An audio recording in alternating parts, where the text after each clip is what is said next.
Hi everybody, Don Peterson coming to you from the Swing Factory Golf Studio just north of Atlanta.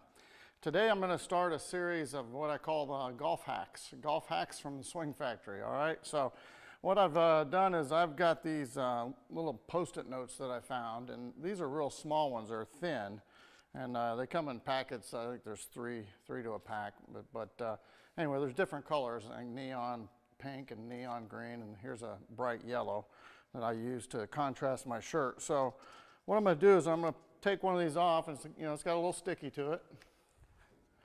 And I do this on my students. I'll have them put it up on the tip of their shoulder.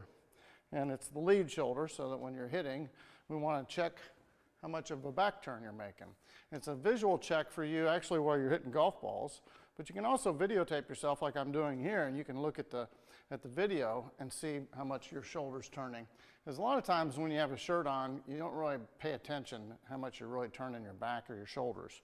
So what I want you to do is take a normal swing first and just look and see. Most of you are probably going to have a swing where you're lifting your arms quite a bit, and you think your shoulder's underneath your chin because you can see your arm here. And you think it's underneath your chin, but really it's not as far back as it could go. And that's what I want you to pay attention to. I think a deep shoulder turn, or a big back turn, is a really important thing in most of our swings. So, and like I said, probably number one thing I see with amateurs is they lift their arms and they don't really turn their back or turn their shoulders. Okay, so this is a little trick that I use. All right, so get yourself a sticky note, put it on your shoulder, practice turning. And what I like to have you do is, after you videotape yourself and you look and see how far your shoulders are turning, I want you to do this. I want you to see how far you can turn past your chin, okay? I like to tell people to look over the scapula, okay? That's the bone in your shoulder here, all right? So try to turn far enough you're looking over the back of your shoulder, not the tip of it. A lot of times the tip of it is really just your arm, and the shoulder's really not past your chin. So try to get your shoulder to go past your chin, and you'll notice that the sticky note goes on the other side of the golf ball, all right? So for me, that's what I'm looking for. I want to get that sticky note to go. For me, it looks like it's going about a foot past the golf ball here, all right? So I think you can see that.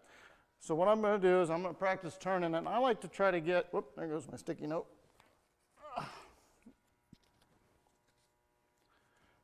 What I like to try to do is I like to try to get the sticky note past the ball by the time my hands get to waist high, all right? So that would be a good practice for all of you.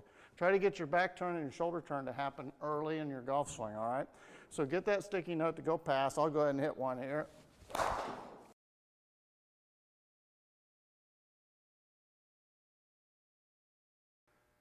Okay, so that's it. We've got the post-it note golf hack from the Swing Factory. Go out and get yourself some of these post-it notes and work on your shoulder turn. You're going to hit it longer and straighter. Thanks, and come back and see us again.